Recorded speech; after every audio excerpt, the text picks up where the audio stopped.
Baik, selamat pagi semuanya. Senang bisa berjumpa kembali dengan Anda dengan format yang sedikit agak berbeda pada pagi hari ini. Biasanya kita menggunakan teleconference dan penugasan. Dan untuk hari ini saya buat sedikit agak berbeda, yaitu dengan menggunakan eh, rekaman video pembelajaran. Selalu sehat, tetap di rumah, selalu dekat dengan keluarga, dan yang terpenting adalah selalu menjaga diri selama masa pandemi ini supaya Anda selalu tetap positif dan produktif. Usahakan selalu dalam kondisi tangan yang bersih, badan yang bersih, sehingga suatu saat ketika masa pandemi ini sudah selesai, kita bisa bertemu lagi di sekolah dalam kondisi sehat walafiat tanpa kurang suatu apapun. Baik, hari ini kita akan membahas penegasan tentang materi manajemen pemasaran atau manajemen marketing. Ya, oke, langsung saja kita bahas tentang manajemen pemasaran supaya Anda semakin memahami apa esensi dari manajemen pemasaran atau manajemen marketing. Sebenarnya manajemen pemasaran itu memiliki definisi yang sederhana sebenarnya, yang diartikan sebagai kegiatan mengatur ya, karena dari kata manajemen, dengan cara seoptimal mungkin agar fungsi pemasaran yang meliputi kegiatan pertukaran atau penyampaian barang, ya, penyampaian barang berarti ada kegiatan distribusi barang dari produsen ke konsumen dapat berjalan dengan lancar. Selain lancar, juga menghasilkan suatu tingkat kepuasan yang dirasakan oleh pelanggan melalui kegiatan-kegiatan pemasaran, ya, melalui kegiatan seperti riset pasar, promosi atau iklan, pengaturan organisasi pemasaran, sistem distribusi, dan bagaimana caranya supaya pelanggan itu selalu merasa puas atau satisfied.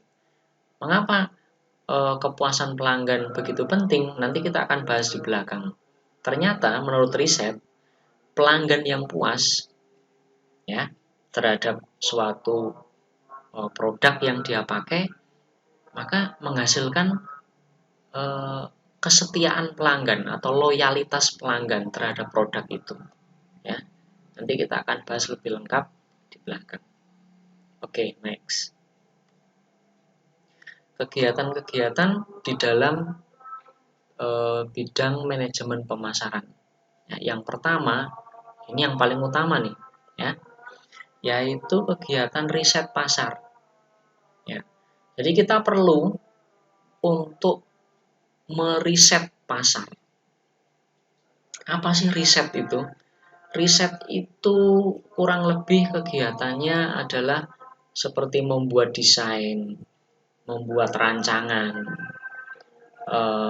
mengumpulkan data dari lapangan, ya, menganalisis data tersebut, kemudian melaporkannya dalam suatu bentuk sistematis laporan,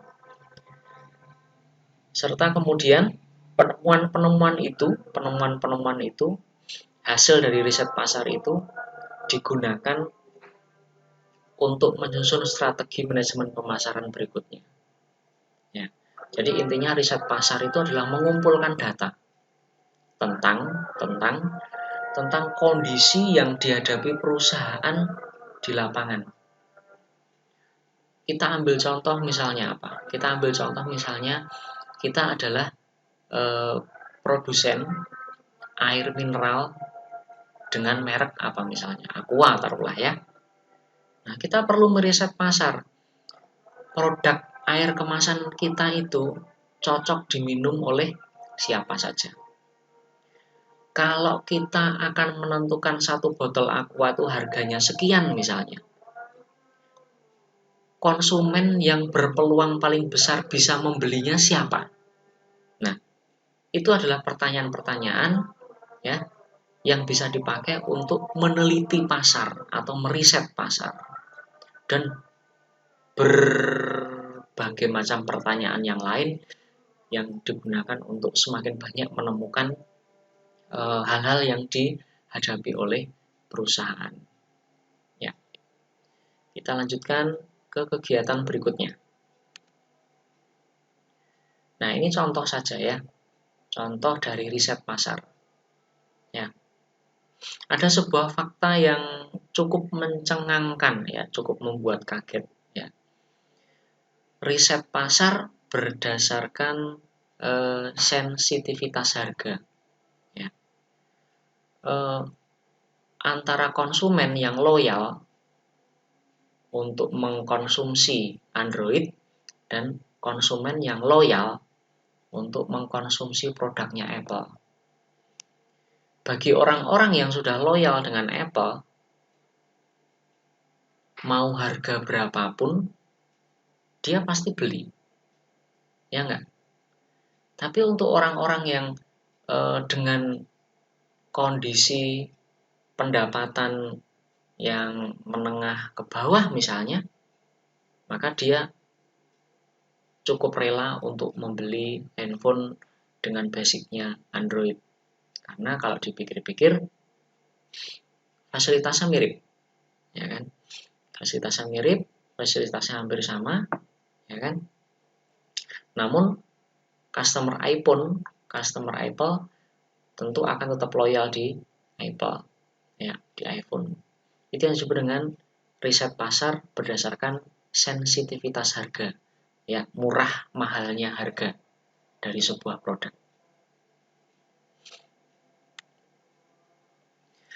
Setelah riset pasar, kegiatan berikutnya adalah mensegmentasi pasar, ya, mensegmentasi pasar. Mensegmentasi pasar ini kegiatan yang seperti apa?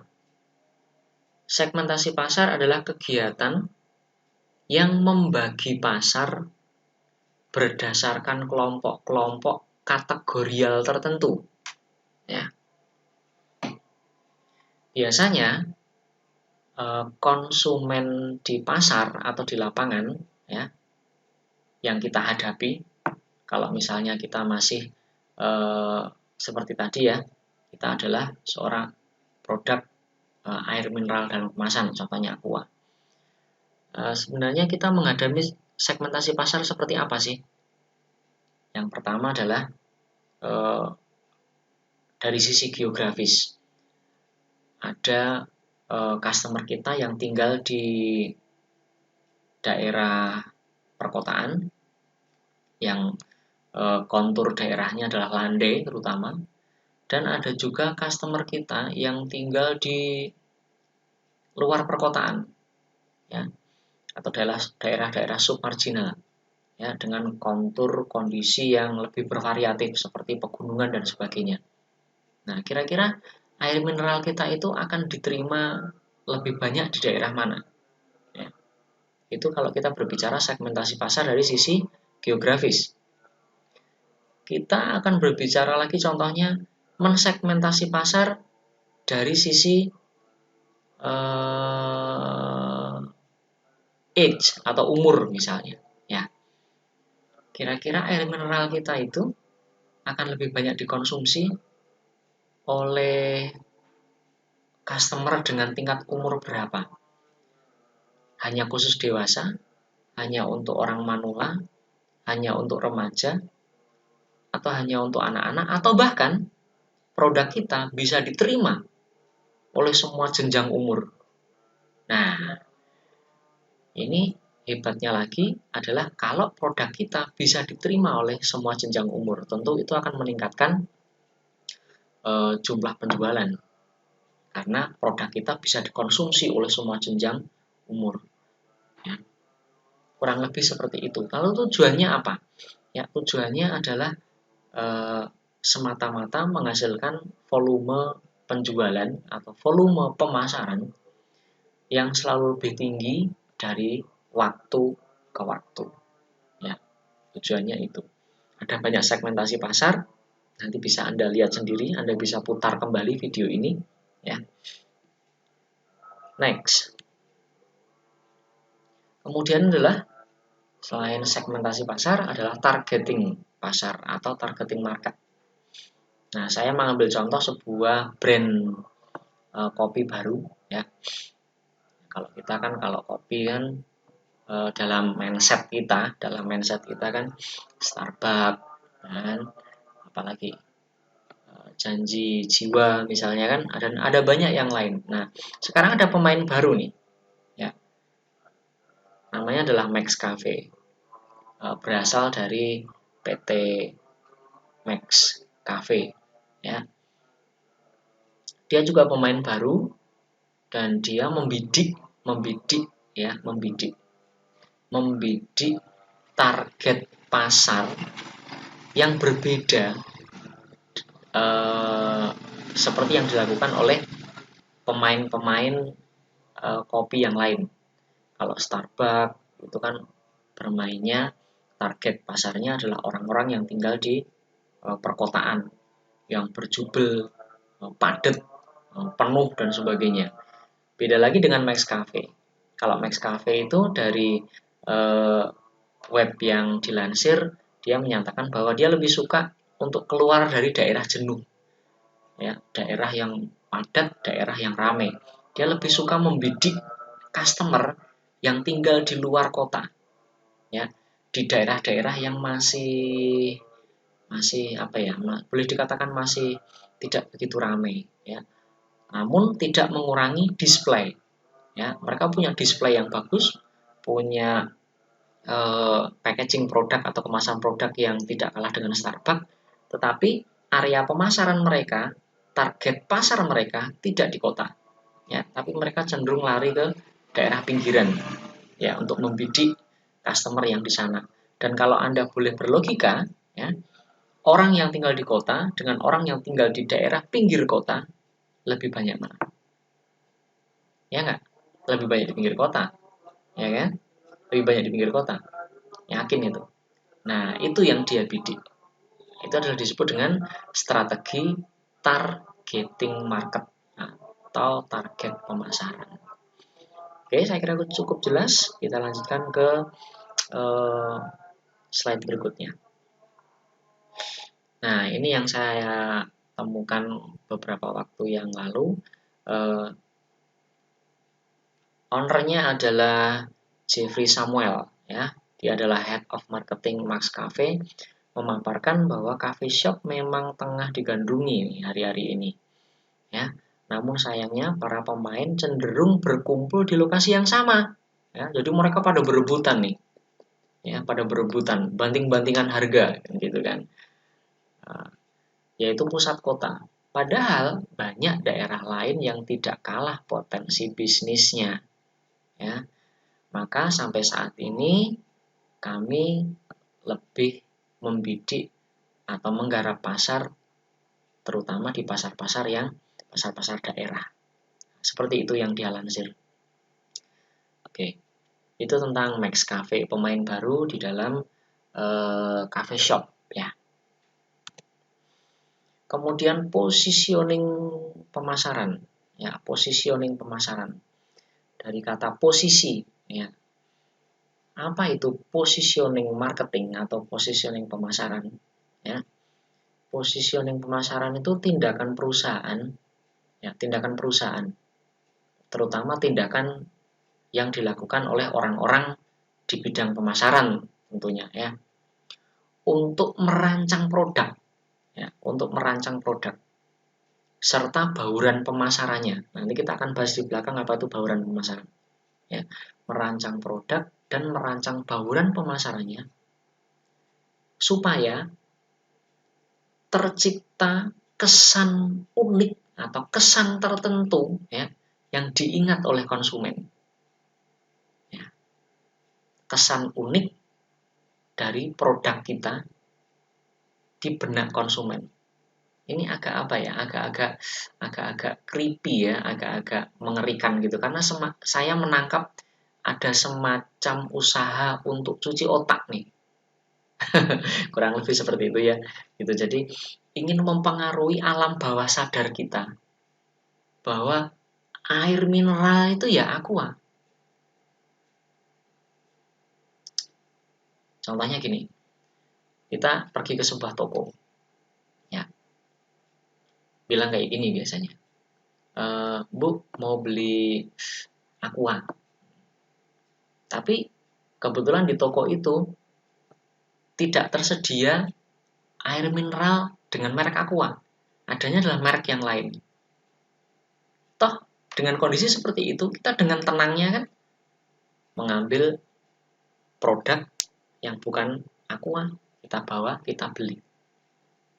Ya, itu berarti ada kesan yang sudah menempel di alam bawah sadar kita bahwa air mineral itu ya aqua gitu. Apapun yang kita minum, mau le mineral, mau ngonto ya, mau anything ya, aqua gitu. Nah, berarti aqua telah memenangkan, telah mampu menciptakan yang disebut strategi positioning pasar. Ya. Next. Nah, ini. Permisi mau beli aqua. Padahal kita mendapatkan produk yaitu air mineral dengan merek atau brand yang lain. Ya enggak? Oke. Nah, kita singgung di sini apa itu bauran pemasaran. Ya. Bauran pemasaran ini sangat terkait sekali, ya, sangat terkait sekali dengan positioning, strategi positioning. Ya. Yang tadi kita bahas. Bauran pemasaran itu sering disebut dengan istilah marketing mix. Ya. Komponen marketing mix itu pada dasarnya ada 4 atau sering disebut dengan 4P. Product, price, place, dan promotion. Namun dengan seiringnya waktu, konsep marketing mix ini juga berubah. Dengan berubahnya zaman, dengan berubahnya pola karakteristik konsumen, dengan berubahnya tuntutan dunia, ya, tidak lagi 4P, ya, tapi ada produk, ada price, ada place, ada promotion, ada people, ada proses, ada physical environment. Jadi ada 7P sekarang. Nggak lagi 4P, tapi 7P. Ya. Apa sih marketing mix itu? Ya. Marketing mix adalah suatu strategi ya, yang dilakukan oleh orang-orang di bidang pemasaran, ya, yang terdiri dari beberapa unsur terpadu, ya, memadukan 4 unsur atau memadukan 7 unsur tadi, ya, untuk menjual produk atau jasa kepada pelanggan. Ya. Oke, mari kita bahas satu persatu. Unsur yang pertama yaitu produk. Ya. Produk kita itu oke atau enggak? Nah, itu yang perlu digarap dulu. Ya. Jadi sebelum diluncurkan ke pasar, kita harus pastiin dulu bahwa produk kita itu dalam kondisi yang prima. Ya. Kondisi yang prima dalam hal isinya, ya, kondisi yang prima dalam bidang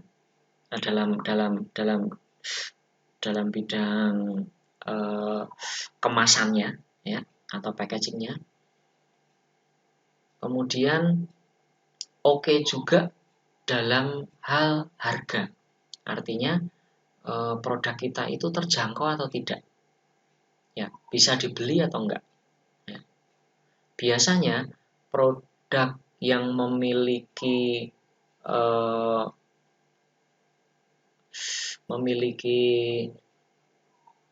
sesuatu yang dianggap oke oleh customer, itu harga setinggi apapun customer pasti akan tetap beli. ya. Kemudian place. Place itu artinya tempat. Produk kita itu bisa diperoleh di segala tempat, atau hanya produk kita itu hanya muncul di tempat-tempat tertentu, ya. Jadi lebih baik mana kira-kira? Ya tentu lebih baik kalau produk kita itu bisa tersebar, bisa diperoleh di segala tempat, ya, bisa diakses oleh semua orang, ya. Kemudian kita bahas yang promosi. Bagaimana promosi produk kita, ya. Hari ini atau waktu sekarang ini Aqua memiliki suatu slogan yang unik, ya. Slogannya sederhana, yaitu kebaikan berawal dari sini. Nah, itu keunikan dalam hal slogan itu kalau terus diulang-ulang dalam bentuk suatu iklan di televisi atau iklan di media massa, diulang, terus-menerus, itu akan masuk ke alam bawah sadar kita, mempengaruhi cara pikir kita, akhirnya mempengaruhi tindakan kita sebagai customer ketika akan membeli air mineral dalam kemasan. Tentu yang dibeli adalah, yang akan diminta, yang akan diucapkan adalah Aqua, ya. Walaupun setelah itu yang dia bawa pulang adalah air mineral dalam bentuk atau merek yang lain. People, ya, people. Apakah produk kita itu sudah disukai atau sudah dikonsumsi oleh semua orang? Bagaimana prosesnya? Apakah produk kita itu diproses secara higienis atau tidak? Nah, konon katanya air mineral Aqua itu membutuhkan proses penyaringan lebih dari 5 kali, konon katanya. Ya, itu yang diklaim oleh PT Danone. Ya, ya tentu ini bisa menjadi pembanding untuk air mineral yang lain yang hanya mungkin disaring cuma 2 atau 3 kali, tapi Aqua bisa sampai penyaringan 5 kali. Ya, dengan teknologi-teknologi yang unik tentunya. Dan kemudian bagaimana produk kita jika dihadapkan dengan isu tentang lingkungan, ya. Kan kita tahu sendiri bahwa saat ini lingkungan kita sedang dalam kondisi yang krisis, ya. Krisis air bersih, krisis kebersihan, plastik di mana-mana, global warming atau pemanasan global, ozon yang terbuka sehingga suhu bumi menjadi semakin panas. Nah, produk kita ketika dihadapkan dengan isu-isu lingkungan itu jenis produk yang apa? Ramah lingkungan atau atau produk kita sebaliknya akan membuat lingkungan menjadi semakin kotor. Nah, seperti itu. Nah, kalau semua unsur itu, ya, entah 4 unsur, entah 7 unsur itu mampu dipenuhi, ya, oleh produk kita, maka bisa dikatakan produk kita memenangkan yang disebut dengan strategi marketing mix, ya. Produknya oke, harganya oke, tempatnya di mana aja bisa didapat, promosinya unik, semua orang pakai, prosesnya higienis oke, ramah lingkungan. Wah, perfect produk kita, ya. Mencapai ke situ, ya. Setiap produk berusaha untuk mencapai ke arah itu, mencapai sebuah produk yang paling ideal, paling sempurna untuk customer. Ya, itu disebut dengan marketing mix. Kepuasan pelanggan. Nah, apa itu kepuasan pelanggan? Kepuasan pelanggan adalah apa ya? Biasanya kita suka diberi apa ya? Semacam kertas-kertas kuesioner tuh sama mbak-mbak SPG ya, sales promotion girl. Mas, mau nanya-nanya dong, gitu. Bagaimana kesan Anda ketika Anda mengkonsumsi produk ini, produk itu, bagaimana harganya, enak enggak, seperti itu, ya. Kegiatan itu adalah semata-mata digunakan untuk mencari respon customer terhadap produk yang telah dia pakai, ya. Ini tentu menjadi masukan buat perusahaan, ya. Kalau pelanggan itu nggak puasnya di sebelah mana? Nah, itu perlu menjadi evaluasi bagi perusahaan untuk kedepannya komponen-komponen yang dirasa tidak memuaskan bagi pelanggan harus disempurnakan. Ya. Terus yang bagian mana yang sudah membuat si pelanggan itu puas? Oh, bagian harga bisa terjangkau. Ya. Oh, bagian rasa, varian rasanya sangat variatif. Ya, Indomie, mie sedap, memiliki karakteristik yang berbeda. Tapi Indomie bermain dalam ranah rasa-rasa masakan kuliner. Nah, seperti itu. Ya. Lebih puas mana kira-kira menurut Anda? Le mineral atau mengkonsumsi aqua? Kalau Anda pelanggan yang loyal terhadap Gojek atau Grab atau Uber? Nah, yang tahu Anda sendiri, ya, yang tahu Anda sendiri. Karena apa? Karena pengalaman Anda memakai produk-produk itu. Ya. Dan biasanya ungkapannya adalah ungkapan emosional.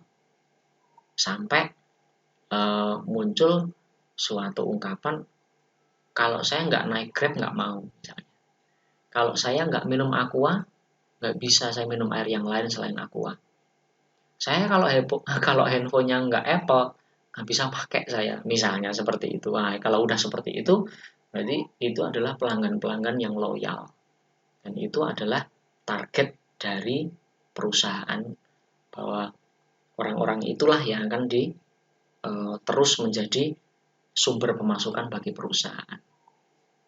Nah, saya kira cukup tutorial kita pada pagi hari ini tentang manajemen pemasaran. Setelah ini Anda akan beraktivitas kembali di kelas maya di Edmodo. Pesan kami dari sekolah, tetap sehat, selalu memakai masker jika keluar dari rumah.